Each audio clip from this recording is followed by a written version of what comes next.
पाकिस्तान में पल रहे आतंकवाद के बारे में दुनिया को जानकारी देने के लिए केंद्र सरकार ने 7 प्रतिनिधिमंडल बनाए हैं, जिस पर सरकार बुरी तरह से घिर गई है और विपक्ष सरकार पर मनमानी का आरोप लगा रहा है। उसी कड़ी में अब पश्चिम बंगाल की सीएम ममता बनर्जी ने भी केंद्र सरकार को आईना दिखाया है। उन्होंने कहा कि केंद्र सरकार नाम तय नहीं कर सकती, अगर वो हमें अनुरोध करते तो हम अपने प्रतिनिधि का नाम भेजते। ये एक परंपरा है, ये व्यवस्था है। हम विदेश नीति के मामले में केंद्र सरकार के साथ खड़े हैं और उनका समर्थन करते हैं। हमें कोई अनुरोध नहीं आया था, अगर हमें ऐसा कोई अनुरोध आता तो हम इस पर विचार कर सकते थे। हमें ये तय करने का हक है कि हमारी पार्टी का सदस्य कौन होगा। सीएम ममता बनर्जी के अलावा पार्टी सांसद अभिषेक बनर्जी ने भी सरकार पर मनमानी का आरोप लगाया है। दरअसल टीएमसी सांसद यूसुफ पठान का नाम भी इस लिस्ट में शामिल था, जिसको लेकर टीएमसी का कहना है कि बिना पार्टी से पूछे सरकार ने फैसला कैसे ले लिया। इसके बाद टीएमसी ने यूसुफ पठान का नाम वापस ले लिया है। वहीं यूसुफ पठान ने भी भारत सरकार को ये जानकारी दे दी है कि वो इस दौरे पर नहीं जा पाएंगे। बता दें कि यूसुफ पठान गुजरात के वडोदरा से आते हैं और बीजेपी को लेकर उनका रवैया नरम दिखाई देता रहा है और इसलिए उनका नाम लिस्ट में शामिल किया गया, जिसके चलते सरकार घिर गई है और सरकार पर आरोप लग रहे हैं कि इतने गंभीर मुद्दे पर भी मोदी सरकार राजनीति कर रही है। सोफिया कुरैशी को आतंकी की बहन बताने वाले बीजेपी नेता को सुप्रीम कोर्ट ने माफी देने से इनकार कर दिया। साफ कह दिया है कि बीजेपी नेता विजय शाह माफी का हकदार नहीं है। मध्य प्रदेश सरकार में मंत्री और बीजेपी विधायक विजय शाह ने इंदौर में एक कार्यक्रम में ऑपरेशन सिंदूर की तारीफ करते हुए सेना की कर्नल सोफिया कुरैशी को आतंकियों की बहन बता दिया था, जिसके बाद उनके खिलाफ जबलपुर हाईकोर्ट ने स्वतः संज्ञान लिया और एफआईआर दर्ज करने के आदेश दे दिए। कोर्ट इस मामले की खुद निगरानी भी कर रहा है। इस बीच गिरफ्तारी से बचने के लिए विजय शाह ने माफी भी मांगी, सुप्रीम कोर्ट भी पहुंचे। सुप्रीम कोर्ट में शाह के वकील मनिंदर सिंह ने कहा, जो बयान दिया गया उसके लिए माफी मांगी जा चुकी है, फिर माफी मांगते हैं, मामले को खारिज किया जाना चाहिए। लेकिन सुप्रीम कोर्ट में जस्टिस सूर्यकांत और एन के सिंह की बेंच ने माफी को नामंजूर कर दिया। जस्टिस सूर्यकांत ने शाह की माफी पर कहा, वो माफी क्या है और कहाँ है, यहाँ एक मामला है, हम वीडियो क्लिप दिखा रहे हैं, हम देखना चाहते हैं कि आपने कैसी माफी मांगी है। माफी शब्द का एक मतलब होता है। कभी कभी लोग सिर्फ मुसीबत से बचने के लिए माफी मांगते हैं। लोग दिखावटी मगरमच्छ के आंसू बहाते हैं। आपकी माफी कैसी है? आपने भद्दे कमेंट किए हैं, अब माफी का क्या मतलब? सुप्रीम कोर्ट ने कहा, आपने बिना सोचे समझे ऐसी बातें कैसे की? आपने ईमानदारी से माफी मांगने की कोशिश क्यों नहीं की? दरअसल मामले ने जब तूल पकड़ा तो मंत्री विजय शाह का माफी मांगने का वीडियो सामने आया था, लेकिन माफी मांगते समय भी उनके चेहरे पर हंसी दिख रही थी, जैसे उन्हें अपने बयान पर कोई अफसोस या मलाल ना हो। सुप्रीम कोर्ट ने मध्य प्रदेश सरकार से पूछा कि इस मामले में अब तक क्या कदम उठाए गए हैं और पुलिस से जांच की अपडेट मांगी। सुप्रीम कोर्ट ने इस मामले में एसआईटी बनाने का आदेश दिया, जिसमें 3 आईपीएस अधिकारी होंगे जो मध्य प्रदेश के बाहर के होंगे। इनमें एक महिला अधिकारी भी शामिल होगी। एसआईटी को मंगलवार सुबह 10 बजे तक गठित करना होगा और 28 मई तक जाँच की स्टेटस रिपोर्ट जमा करनी होगी। कोर्ट ने साफ कहा कि वो इस मामले पर कड़ी नजर रखेगा और शाह को अपनी गलत टिप्पणी का अंजाम भुगतना ही होगा। अशोका यूनिवर्सिटी के प्रोफेसर अली खान महमूदाबाद की गिरफ्तारी के मामले पर सुप्रीम कोर्ट सुनवाई करने जा रहा है। 18 मई को हरियाणा पुलिस ने उन्हें दिल्ली के ग्रेटर कैलाश से गिरफ्तार किया था। ये कार्रवाई उनके एक सोशल मीडिया पोस्ट को लेकर हुई, जिसमें उन्होंने इंडियन आर्मी की महिला ऑफिसर्स और ऑपरेशन सिंदूर पर कमेंट किया था। प्रोफेसर महमूदाबाद का कहना है कि उनका पोस्ट देशभक्ति से प्रेरित था, जिसका गलत मतलब निकाला जा रहा है और जो कार्रवाई की जा रही है वो पूरी तरह से गैर कानूनी है। दूसरी तरफ हरियाणा राज्य महिला आयोग ने प्रोफेसर महमूदाबाद के पोस्ट को सेना को बदनाम करने और धार्मिक तनाव फैलाने वाला माना। इस मामले ने बोलने की आजादी पर एक बड़ी बहस छेड़ दी है। महमूदाबाद ने अपने फेसबुक पोस्ट में लिखा था कि कर्नल सोफिया कुरैशी की तारीफ करने वाले लोग लिंचिंग और हेट पॉलिटिक्स के शिकार लोगों की सेफ्टी की भी मांग करें। उन्होंने ऑपरेशन सिंदूर को एक ड्रामा बताया था। आयोग ने प्रोफेसर के इन कमेंट्स को महिला ऑफिसर्स के अपमान और देश की एकता के खिलाफ माना, जिस पर महमूदाबाद ने सफाई दी कि उनकी पोस्ट का मकसद लोगों और सैनिकों के लिए सेफ्टी की मांग थी, न कि महिला ऑफिसर्स का विरोध। अब सुप्रीम कोर्ट ने उनकी पिटीशन पर 20 मई को सुनवाई की बात कही है। उधर कांग्रेस अध्यक्ष मल्लिकार्जुन खड़गे ने बीजेपी सरकार पर हमला बोलते हुए इसे तानाशाही बताया और कहा कि ऐसा करके सरकार असहमति की हर आवाज को दबाने का काम कर रही है। ये सुनवाई सोशल मीडिया पर ओपिनियन के दायरों और बोलने की आजादी को लेकर अहम हो सकती है। कोर्ट का फैसला न सिर्फ महमूदाबाद की जमानत पर आएगा, बल्कि ये फैसला बोलने की आजादी की सीमाएं भी तय करेगा। अब सभी को इस मामले में सुप्रीम कोर्ट के फैसले का इंतजार है। ऑपरेशन सिंदूर को लेकर कांग्रेस ने एक बार फिर मोदी सरकार और विदेश मंत्री एस जयशंकर पर तीखे सवाल उठाए हैं। कांग्रेस नेता पवन खेड़ा ने एक प्रेस कॉन्फ्रेंस की। इसमें उन्होंने विदेश मंत्री एस जयशंकर से राहुल गांधी के सवाल दोहराए। उनका कहना था कि सिंदूर का सौदा होता रहा, लेकिन मोदी जी और एस जयशंकर के मुंह से एक शब्द नहीं निकला। खेड़ा ने आरोप लगाया कि पाकिस्तान को पहले से सर्जिकल स्ट्राइक की जानकारी दी गई थी। उन्होंने कहा कि विदेश मंत्री एस जयशंकर जी ने खुद मीडिया एजेंसियों को बताया कि हमने हमला करने से पहले पाकिस्तान को सूचित कर दिया था। अब ये सूचित करने का क्या मतलब होता है? विदेश मंत्री जी को पाकिस्तान पर इतना भरोसा है कि उनके कहने पर आतंकी चुपचाप बैठेंगे? विदेश मंत्री जी का क्या रिश्ता है और उन्होंने हमले से पहले पाकिस्तान को क्यों बताया? उन्होंने आगे कहा कि इसे कूटनीति नहीं, मुखबिरी कहते हैं। क्या इसी मुखबिरी की वजह से मसूद अजहर जिंदा बच गया और हाफिज सईद जिंदा भाग गया? खेड़ा ने आगे कहा कि सरकार बताए इस वजह से हमने कितने विमान गंवाए। ये कोई गलती नहीं थी, ये एक अपराध था और देश का सच्चाई जानने का हक है। विदेश मंत्री ने जो बोला उसे सबने सुना, फिर भी इस पर लीपापोती की जा रही है। विदेश मंत्री का ये बयान संवेदनशील है क्योंकि इस बयान से तो यही लगता है कि आतंकी अपने ठिकानों से भाग गए होंगे। ऐसा क्यों किया गया, इस पर पीएम मोदी विदेश मंत्री को जवाब देना होगा। वहीं लोकसभा में नेता प्रतिपक्ष राहुल गांधी ने भी एस जयशंकर पर निशाना साधा और एक्स पर लिखा कि विदेश मंत्री की चुप्पी निंदनीय है और इससे सब साफ हो रहा है। मैं फिर से पूछूंगा, हमने कितने भारतीय विमान खो दिए? क्योंकि पाकिस्तान को इसकी जानकारी थी, ये कोई चूक नहीं थी, ये एक अपराध था और देश को सच्चाई जानने का हक है। यानी सरकार पर कई सवाल उठ रहे हैं। ऐसे में सरकार इस पर क्या जवाब देती है, ये देखने वाली बात होगी। पूर्व मंत्री अशोक यादव ने जनगणना को लेकर जहां केंद्र सरकार और प्रधानमंत्री नरेंद्र मोदी की तारीफ की है, तो वहीं सपा राज्यसभा सांसद रामजीलाल सुमन द्वारा राणा सांगा पर दिए गए बयान को लेकर उनको कटघरे में खड़ा किया है। पूर्व मंत्री अशोक यादव का कहना है कि किसी भी महापुरुष राणा सांगा या किसी कम्युनिटी जाति को लेकर सपा सांसद का बयान बड़ा घटिया बयान है और वो घर से नहीं निकाल पाएंगे। सपा अध्यक्ष अखिलेश यादव को उनके खिलाफ कार्रवाई करनी चाहिए। सपा सांसद इस पर मामले पर किसी भी प्रकार की कार्रवाई न होने पर पूर्व मंत्री अशोक यादव ने सपा अध्यक्ष अखिलेश यादव को भी निशाने पर लिया। वहीं कर्नल सोफिया कुरैशी पर मध्य प्रदेश के मंत्री द्वारा दिए गए बयान को लेकर पूर्व मंत्री अशोक यादव ने एमपी की मोहन सरकार पर निशाना साधा है।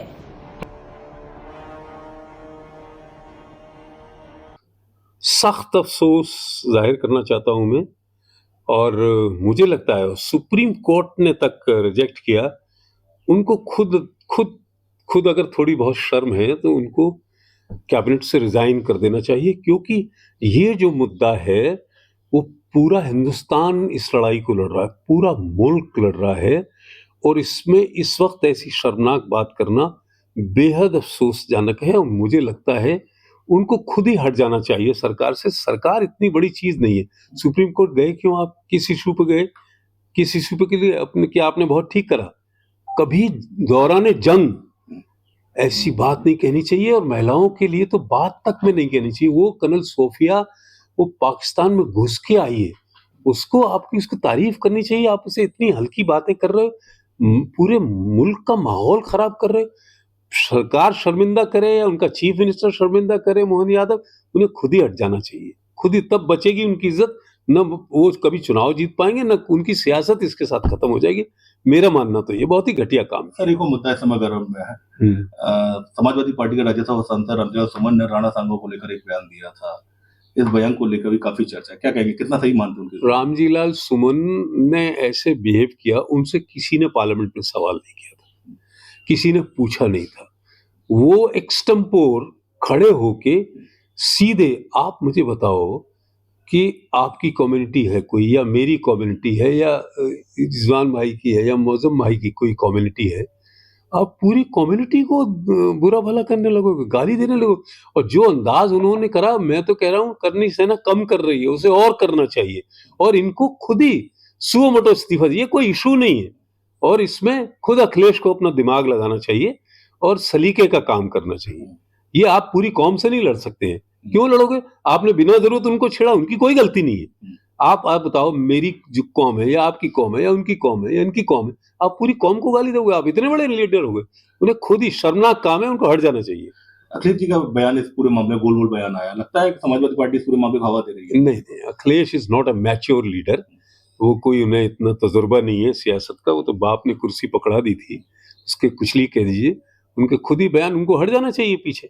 और इस मुद्दे से लड़ लेंगे। आप एक पूरी कम्युनिटी को, जो जाबाज कम्युनिटी रही है, ऐसे आप उसे ऐसे कंडेम करोगे, खुद इसके पीछे नहीं पड़ना चाहिए, इनको तनहा छोड़ देना चाहिए, ये मेरा मानना है। और बहुत ही शर्मनाक काम किया उन्होंने। विपक्ष लगातार मांग उठा रहा था जनगणना को लेकर। अब भारतीय जनता पार्टी पीएम मोदी ने भी कह दिया जनगणना होगी, तो लगता है कि मंडल कमंडल की राजनीति एक बार फिर मुखर होगी। मैं दो बात कहना चाहता हूँ इसमें। इस मुल्क में सबसे पहली जनगणना हुई थी 1931 में, एसी टर्नर ने करी थी। अंग्रेज था तब, मुल्क आजाद नहीं हुआ था। उन्होंने करी थी एडमिनिस्ट्रेटिव पर्पसेस के लिए, वो सही जनगणना थी। एक कलेक्टर जब जाता था तो उसे पता होता था डिस्ट्रिक्ट में कौन कम्युनिटी है कितनी, यहाँ किसके लिए क्या करना है, किसके पास कितनी जमीन है, किसके कच्चे घर हैं, किसके पक्के मकान है, सब कुछ करा था। वो जनगणना बाद में जब मुल्क आजाद हुआ तब दूसरा शक्ल लेने लगी। मंडल कमिश्नर वीपी सिंह ने लागू किया। वो भी केस सुप्रीम कोर्ट में गया 9 जजेस की बेंच में, और कॉन्स्टिट्यूशनल बेंच करती है इन चीजों का फैसला, और मेरे ख्याल बहुत लंबा चला, तब जाके वो आरक्षण बन पाया पिछड़े वर्गों के लिए, दलितों के लिए और पसमानदा मुसलमानों के लिए। जो मुसलमान गरीब तबके से आते हैं उनके लिए इसमें है बैकवर्ड रिजर्वेशन में। फिर उसके बाद एक जनगणना बिहार में हुई, और एक जनगणना मैं जिस वक्त मिनिस्टर था बीजेपी का, मुझे अटल बिहारी वाजपेयी ने ज्वाइन कराया था और शुकाबाद कराया था। मुलायम सिंह की कॉन्स्टिट्यूंसी थी।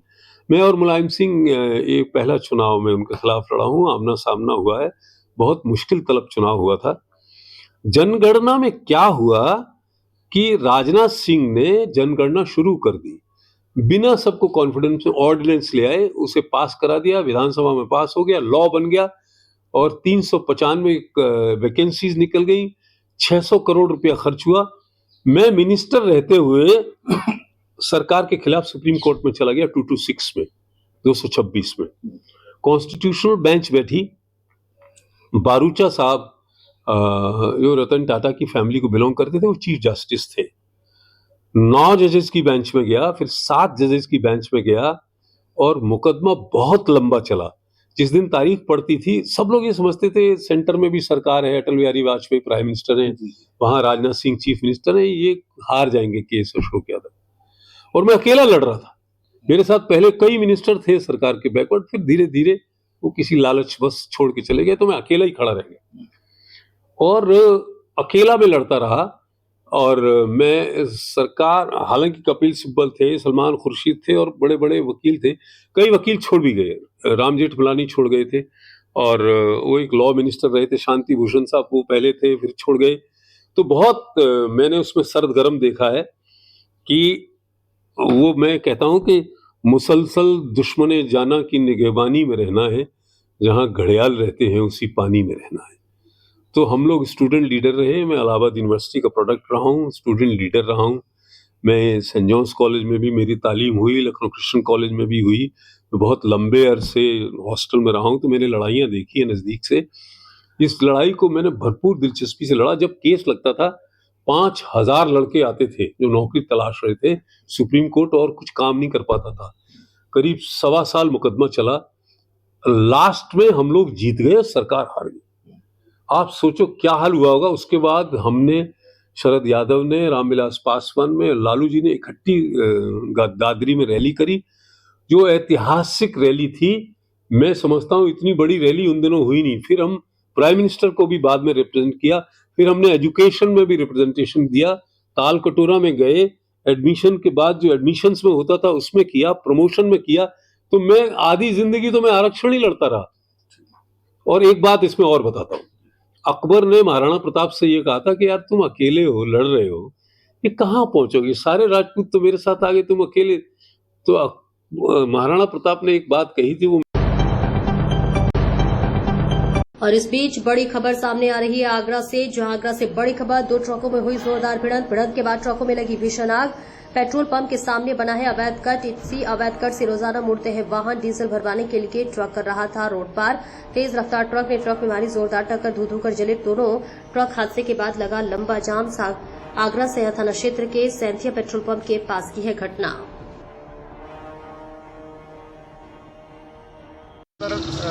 एक बड़ी ट्रक में, जिसपे ट्रांसपोर्ट का सामान लदा हुआ था, पीछे से एक कंटर आके टकरा गई है, जिससे दोनों में आग लग गई और दोनों गाड़ियां जल गई हैं। सामान में हमारे फायर ब्रिगेड के जवानों ने आग पे काबू पा लिया है। और पीछे जो कैंटर में बैठा ड्राइवर था, संभवतः वो ड्राइवर ही होगा।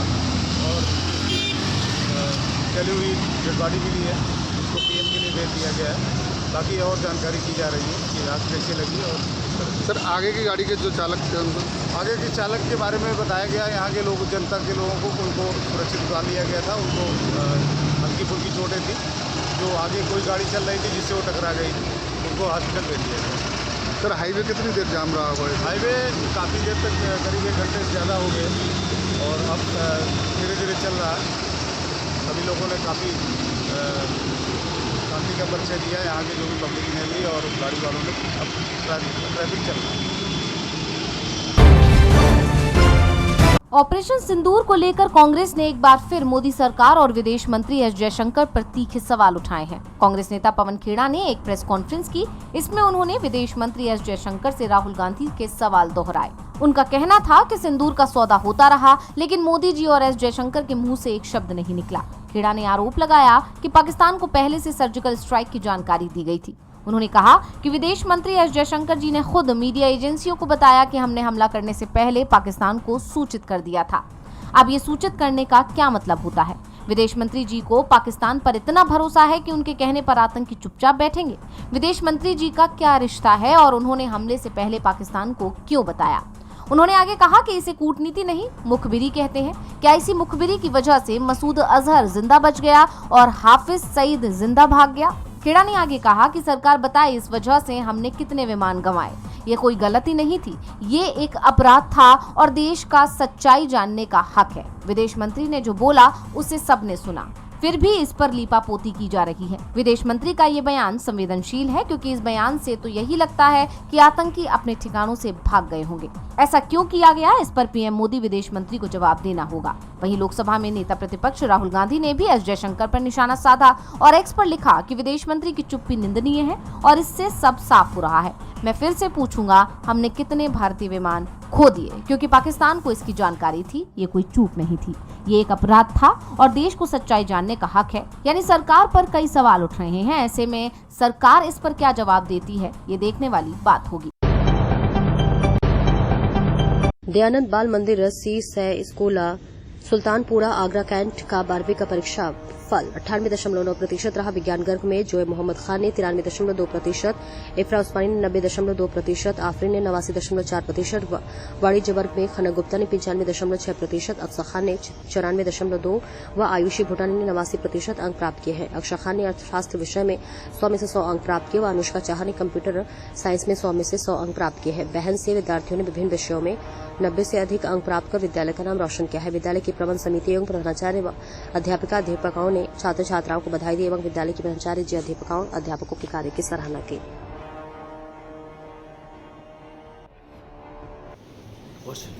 I'm Monica Jain from Dyanan Bal Mandir Senior Secondary School and I scored 92% in my 10th board exam, and I would like to thank my parents and teachers for their dedication and efforts towards me and my studies. Thank you. क्या नाम है आपका, क्या पूरा है? मैं Satyavir Singh Dayanand Bal Vidya Mandir senior secondary school Sultanpura Agra cantt Agra का प्रबंधक हूँ एवं मैं एक सर्विसमैन हूँ। मैं स्कूल का पूरा मैनेजमेंट के निर्देशक के अनुसार पूरी कार्रवाई देखता हूँ।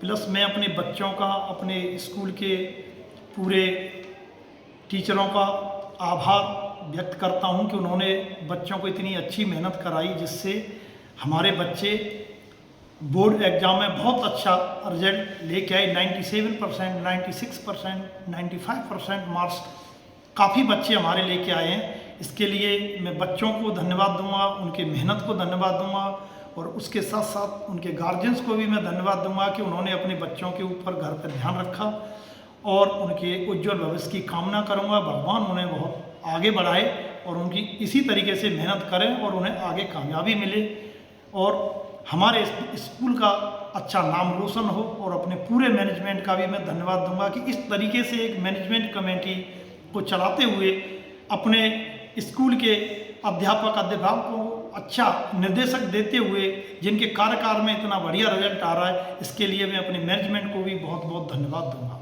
थैंक यू, धन्यवाद। क्या नाम है आपका? हाँ, मेरा ज़ोई मोहम्मद खान नाम है। मैं दयानंद में पढ़ता हूँ और मैंने प्रिपरेशन के लिए 6 to 8 आवर पढ़ाई करी थी और 2 बजे तक जगा भी था रात को। और स्कूल से ही बहुत सपोर्ट था, टीचर ने भी एक्स्ट्रा क्लासेस ली थी एग्ज़ाम टाइम पे, उसकी वजह से बहुत सपोर्ट मिला था हमें। और पेरेंट्स ने भी घर पे काफ़ी अच्छा सपोर्ट करा था, डिस्टर्ब नहीं हुआ था पढ़ाई में, इसलिए 93.2% आई मेरी। What's your name?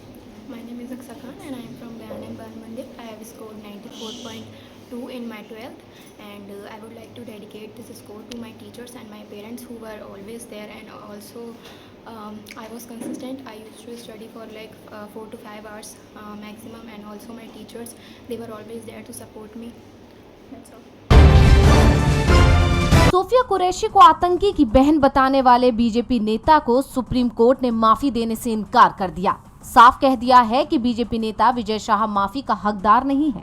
Madhya Pradesh सरकार में मंत्री और बीजेपी विधायक विजय शाह ने इंदौर में एक कार्यक्रम में ऑपरेशन सिंदूर की तारीफ करते हुए सेना की कर्नल सोफिया कुरैशी को आतंकियों की बहन बता दिया था, जिसके बाद उनके खिलाफ जबलपुर हाईकोर्ट ने स्वतः संज्ञान लिया और FIR दर्ज करने के आदेश दे दिए।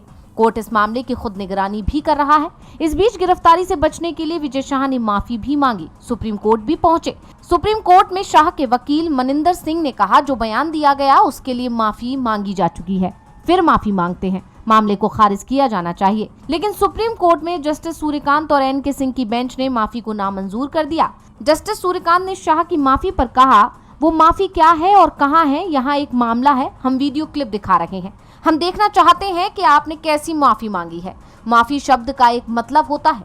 कभी कभी लोग सिर्फ मुसीबत से बचने के लिए माफी मांगते हैं। लोग दिखावटी मगरमच्छ के आंसू बहाते हैं। आपकी माफी कैसी है? आपने भद्दे कमेंट किए हैं, अब माफी का क्या मतलब? सुप्रीम कोर्ट ने कहा, आपने बिना सोचे समझे ऐसी बातें कैसे की? आपने ईमानदारी से माफी मांगने की कोशिश क्यों नहीं की? दरअसल मामले ने जब तूल पकड़ा तो मंत्री विजय शाह का माफी मांगने का वीडियो सामने आया था, लेकिन माफी मांगते समय भी उनके चेहरे पर हंसी दिख रही थी, जैसे उन्हें अपने बयान पर कोई अफसोस या मलाल ना हो।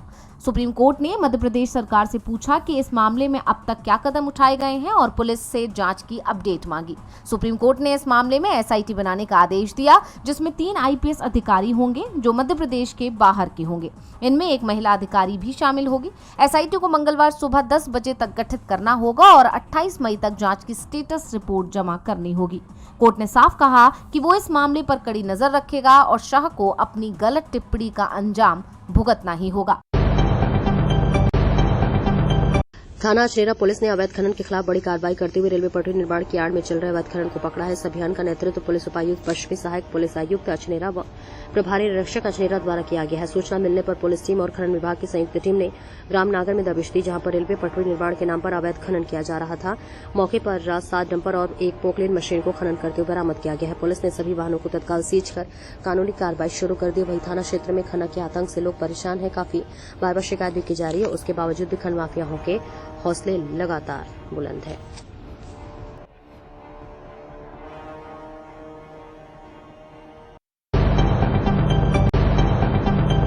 और इस बीच बड़ी खबर आगरा से आ रही है। पुलिस और बदमाश के बीच हुई मुठभेड़। पुलिस के रोकने पर बदमाश ने पुलिस पर की फायरिंग। पुलिस की फायरिंग में बदमाश मुरसलीन की लगी गोली घायल। मुरसलीन को अस्पताल में किया गया भर्ती। अवधपुरी चौकी का पुलिस ने किया खुलासा। चोरी का माल भी पुलिस ने किया बरामद। तमंचा, खोखे और कई कारतूस भी बरामद। बदमाश मुरसलीन का है बड़ा आपराधिक इतिहास। 25 से अधिक लूट और चोरी के मुकदमे हैं दर्ज। जगदीशपुरा थाना क्षेत्र में हुई मुठभेड़।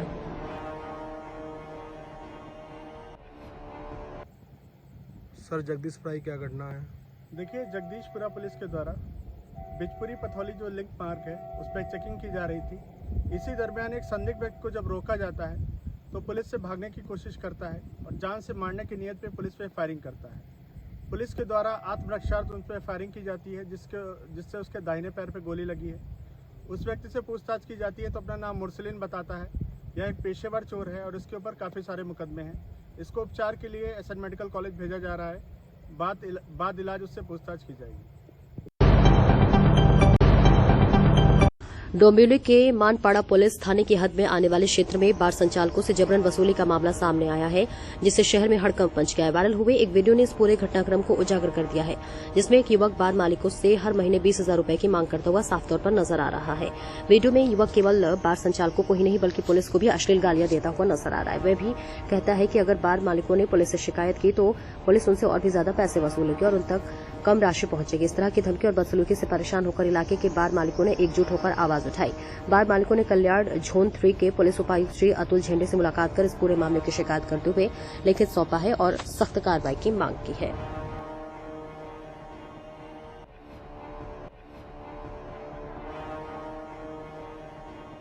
विजय शेट्टी। कुछ वीडियो वायरल हुए हैं। इनका नाम है भगवान भुजंग करके, और सोशल आरटीआई एक्टिविस्ट बोल के अपने को बहुत दिनों से ये कर रहा है, परेशान कर रहा है। हम लोग पहले एक समथिंग दिसंबर में एक पहला अमाउंट दे भी चुके हैं उनको पैसा। उसका उन्होंने पहले हम लोग 20,000 बोला था, फिर 10,000 हिसाब से सब लोग ने इकट्ठा करके दिए ले पैसा। उसके बाद भी वो हम लोग बार बार सबको परेशान कर रहा है, और पुलिस को बार बार कॉल करना, फिर अपना रॉन्ग एलिगेशन डालना, सब बहुत तरह से कर रहा है। खाली हम लोग होटल का व्यवसाय करने, अदर बिल्डर को, बाकी जो शॉप्स वगैरह कुछ है जो चलता है उनको भी बहुत सारे लोग हैं, लेकिन कोई सामने नहीं आता है। हम लोग अब ये सब परेशान होके इतना ये आगे आए लोग। कुछ दिन पहले भी वीडियो वायरल होता तो आप लोग से पैसे की बात की गई थी, कुछ वीडियो निकाले गए थे यहाँ बार में से, उसमें क्या था आपका? उसमें वो हम लोग दिए ले जो उनको दिया हुआ है वही वीडियो है, वो जो कोई एडिटिंग कुछ नहीं है, जो रियल रेट है वो वही वीडियो है। उसके क्या मांग रहा था आपसे, क्या मांग रहा था? उन्होंने मंथली का हमको इतना 20,000 चाहिए बोल गया। हम लोग इतना, हमारे पास इतना बिजनेस भी नहीं है अभी। ऑलमोस्ट हम लीगली धंधा करते हैं, ऐसा नहीं इलीगल है, कुछ है नहीं है, वैसा हम दे नहीं सकते इतना। वो बार इस मामले में पुलिस से बात की थी?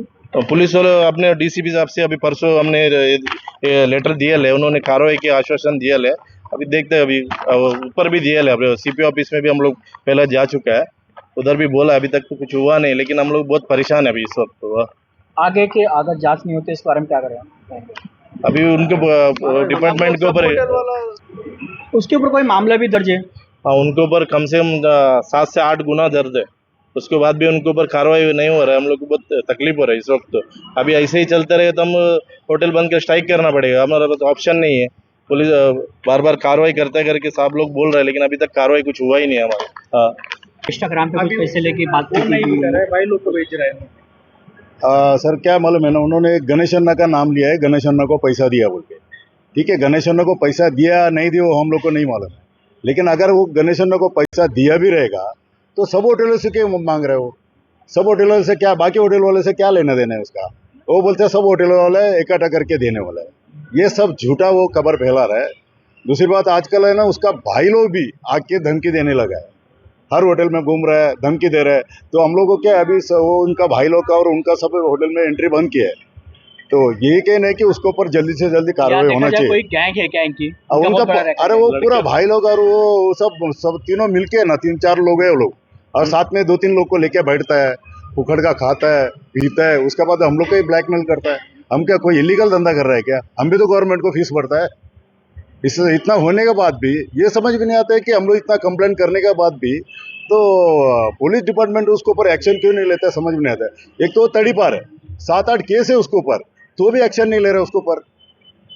तो जरा आप लोग का भी, मीडिया वालों का भी हम लोग को सपोर्ट चाहिए उसका।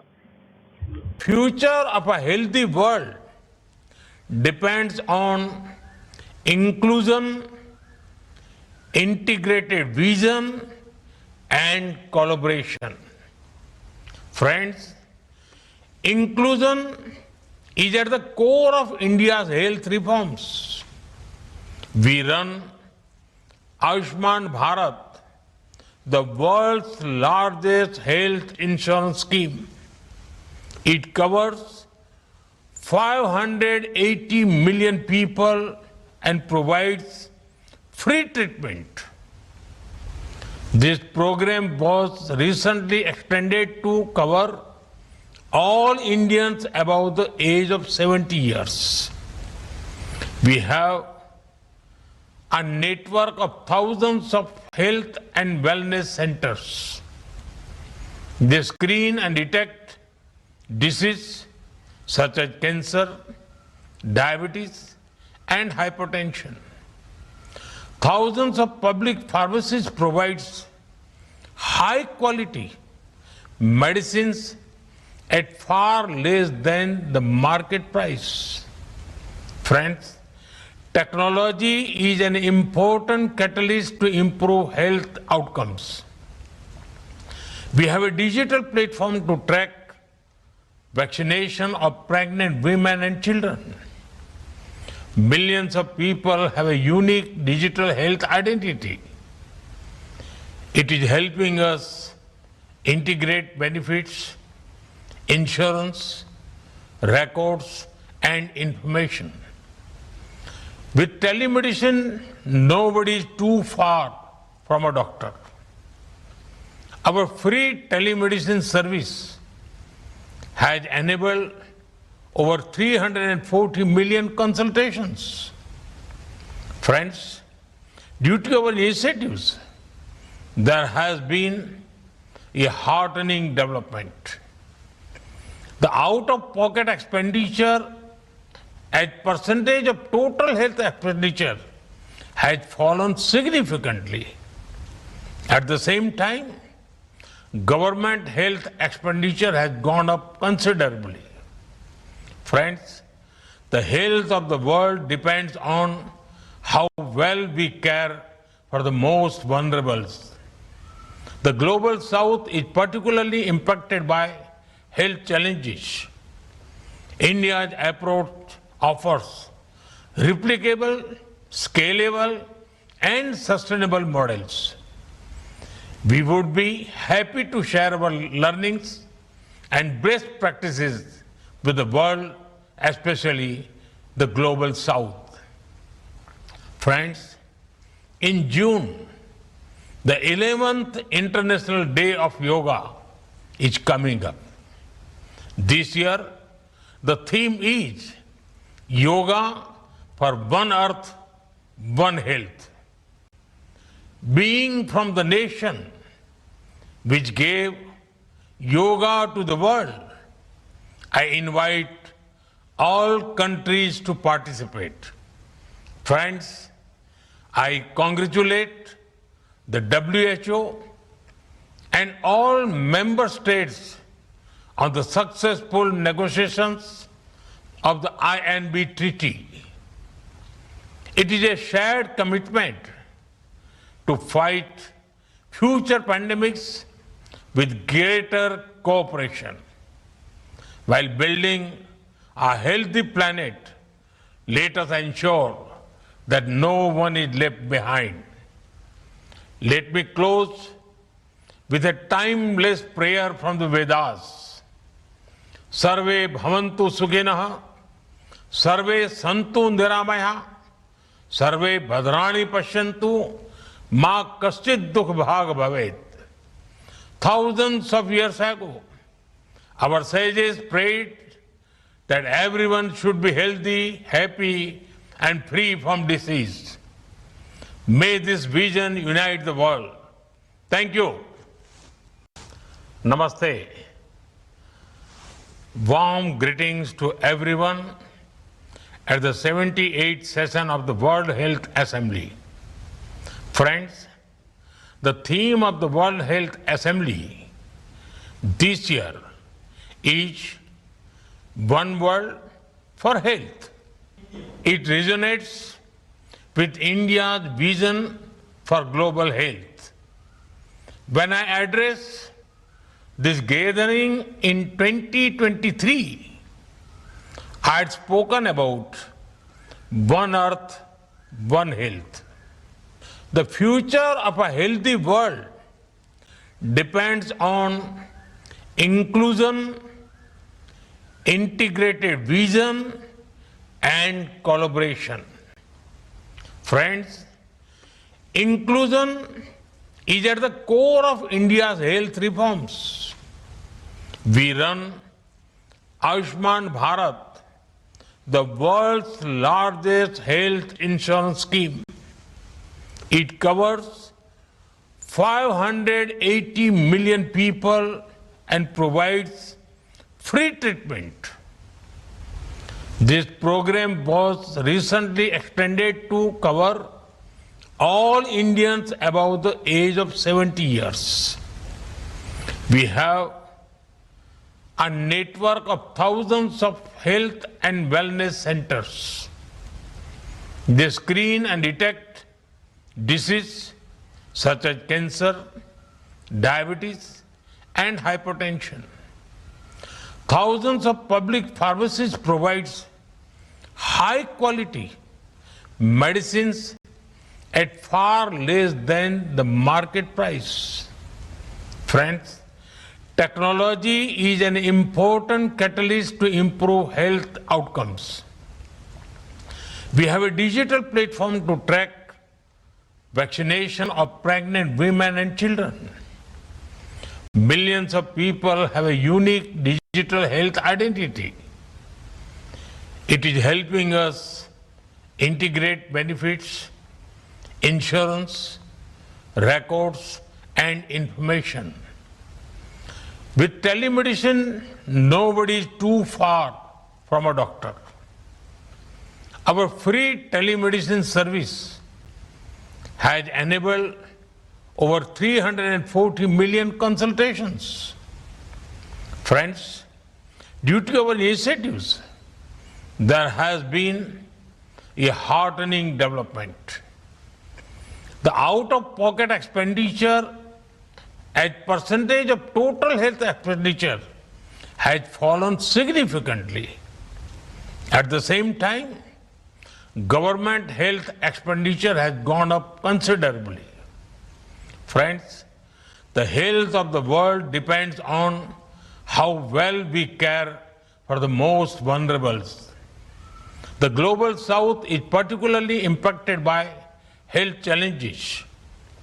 India's approach offers replicable, scalable, and sustainable models.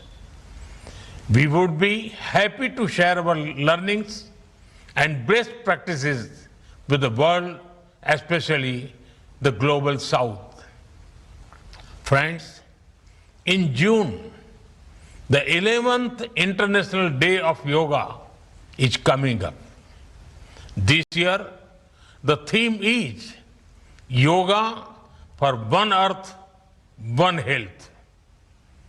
Being from the nation which gave yoga to the world, I invite all countries to participate.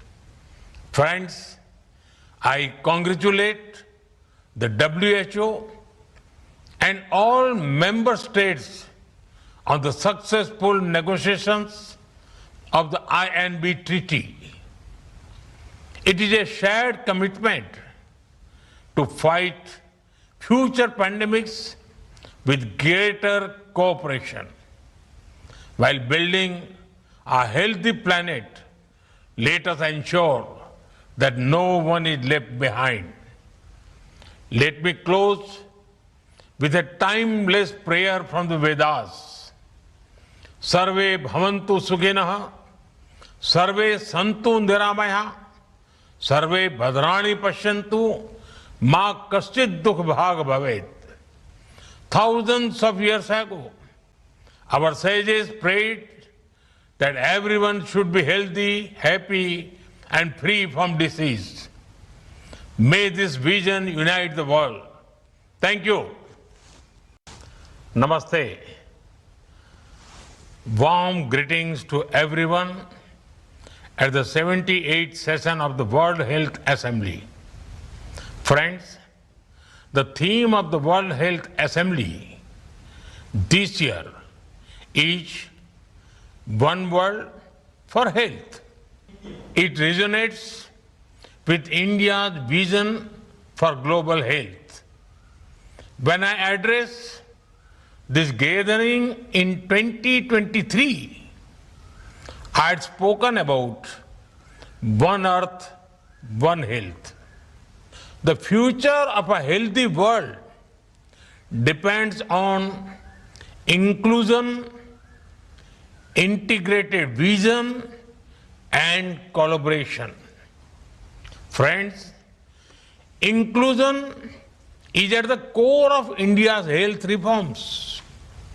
We run Ayushman Bharat, the world's largest health insurance scheme. It covers 580 million people and provides free treatment. This program was recently extended to cover all Indians above the age of 70 years. We have a network of thousands of health and wellness centers. They screen and detect diseases such as cancer, diabetes, and hypertension. Thousands of public pharmacies provide high quality medicines at far less than the market price. Friends, technology is an important catalyst to improve health outcomes. We have a digital platform to track vaccination of pregnant women and children. Millions of people have a unique digital health identity.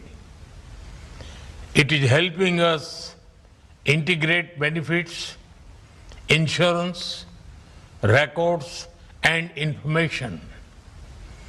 With telemedicine, nobody is too far from a doctor.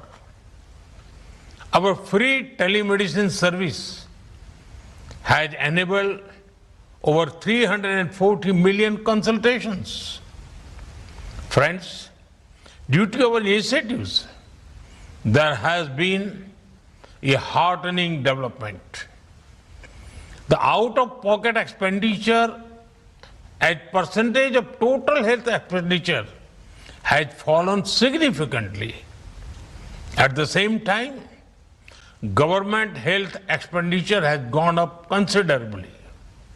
Friends, the health of the world depends on how well we care for the most vulnerable. The global south is particularly impacted by health challenges.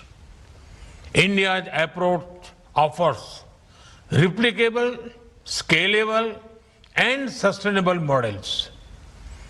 We would be happy to share our learnings and best practices with the world, especially the global south.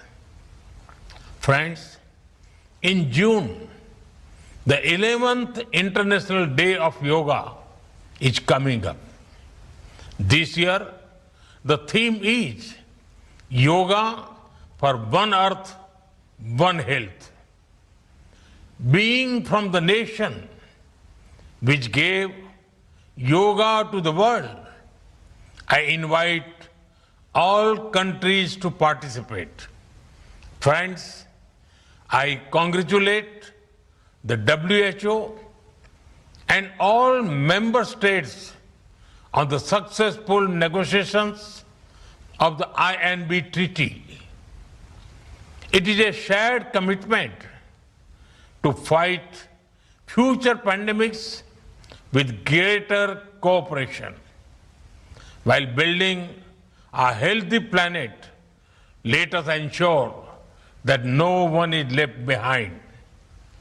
Let me close with a timeless prayer from the Vedas. Sarve bhavantu sukhinah, sarve santu niramaya, sarve bhadrani pashyantu, ma kaschid dukh bhag bhavet.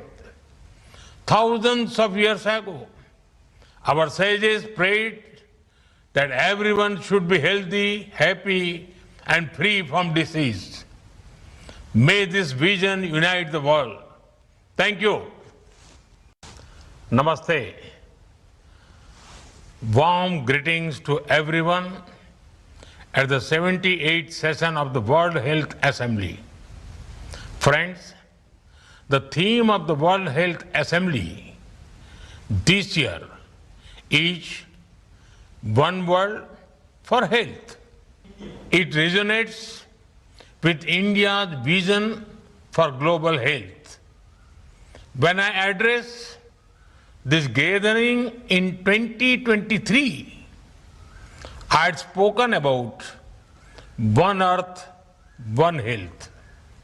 The future of a healthy world depends on inclusion, integrated vision, and collaboration.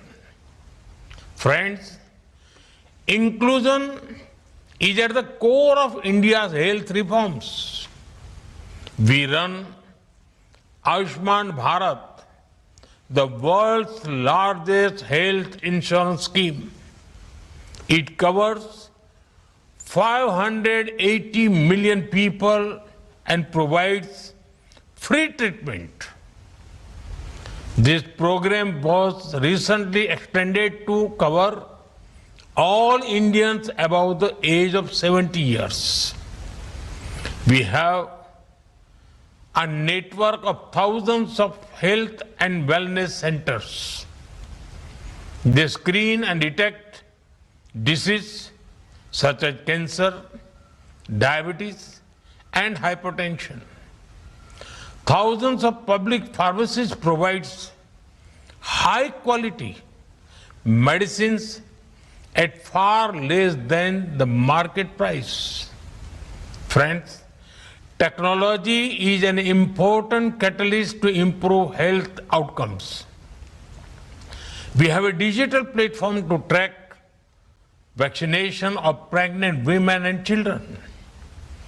Millions of people have a unique digital health identity.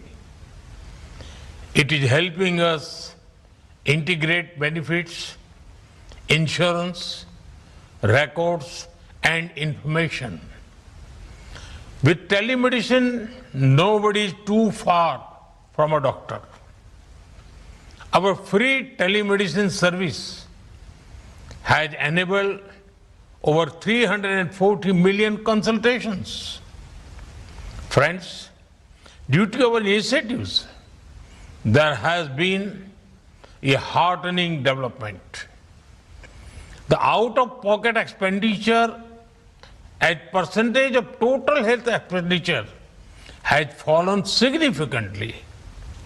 At the same time, government health expenditure has gone up considerably.